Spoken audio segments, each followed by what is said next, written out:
Matapos ang paghaharap ni Sakamoto at ng Uzuki persona na nagresulta kay Uzuki na mapatay si Takamura o ang persona nito. E ngayon nire-review na natin ang chapter 246 ng Sakamoto Days ay sa wakas masasaksihan na natin ang isa sa pinakahinihintay ng lahat na labanan, ang Nagumo vs Oki. Kaya naman this is Mr. Mekan at huwag na natin patagalin pa. Let's go!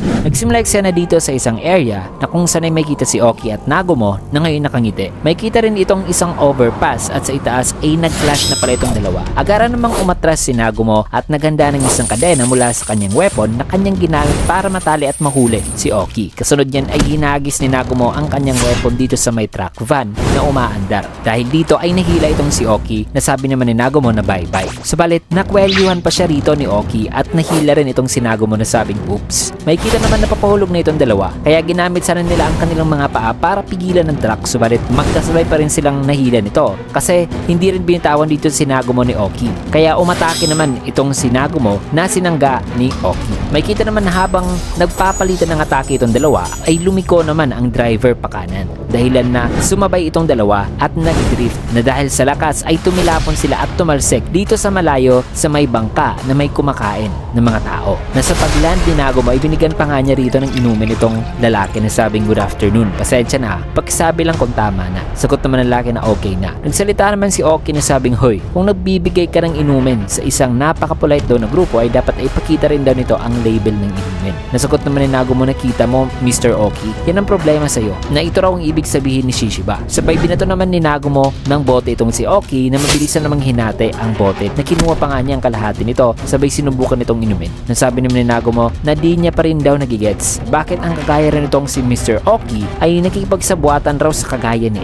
X. Agad naman nag-clash itong dalawa na sabi naman ni Oki na ano bang problema dyan? Kung sasabihin ko ba ang rason ay babalik ka na ba sa order? Sagot naman ni Nagumo na hindi raw talaga. Kaya huminto muna si Oki na sabing oo nga.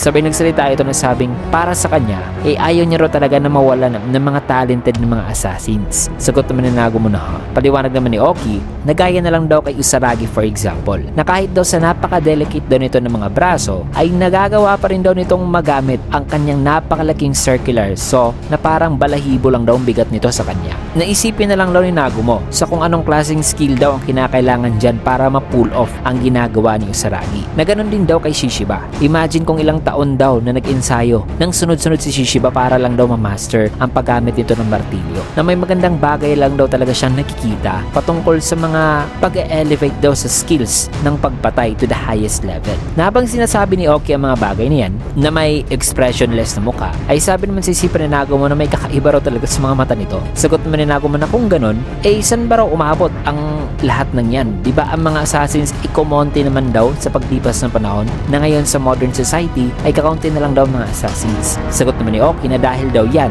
sa lumang approach na ginagamit ng JAA noon na habang tumatagal ay nawawala na raw ang sining na minahal niya. Tanong naman ni Nagumo na pero di ba pinagpapatay naman daw ni X ang mga assassins noon? Sagot naman ni Oki na ano ba raw mali sa pakipagkasundo sa kalaban mo noon na kung magkakos daw si X ng kaguluhan sa publiko pero magbibigay naman daw ito ng karagdagang trabaho sa kanila ng mga assassins sa tingin niya ng pakipagkasundo kay X ay isang bagay na mainam lang para sa kanila lalo na kumukonti na talaga ang job hiring para sa mga assassins. Sagot naman ni Nagumo na nahihirapan raw siyang intindihin ang lahat ng yan. Tugon naman ni Oki na ayos lang daw. Sabay sinira nito ang controller ng bangka na sabing ang trabaho mo bilang assassin ay hindi raw para i-overthink ang mga bagay-bagay. Kailangan lang daw ni Nagumo na i-commit ang sarili nito para sa isang transparent daw na intensyong pagpatay. Sabay dito na lumakas ang takbo ng bangka na mabilis na patungo sa may pier hanggang sa nagawa nitong mapadpad sa may casino at nakapasok nga ang buong bangka dito sa loob. Nasabi naman sa isipan ni Oki na casino. Pangiting sabi naman ni Nagumo na since na nandirito na raw sila, bakit di na lang daw sila magkaroon ngayon ng isang kaunting kasiyahan lang. So mas tumitindi na ang mga ganapan dito mga kaibigan lalo na sa susunod ay dito nyo makikita ang wakas ng laban ng Nagumo versus Oki. Kasi dito pa natin tatapusin ng video sa last panel na ito. Kaya naman kung nagustuhan yung video, can you get a like, comment, follow, subscribe na rin for more videos like this. Maraming salamat and see you guys again on my next video.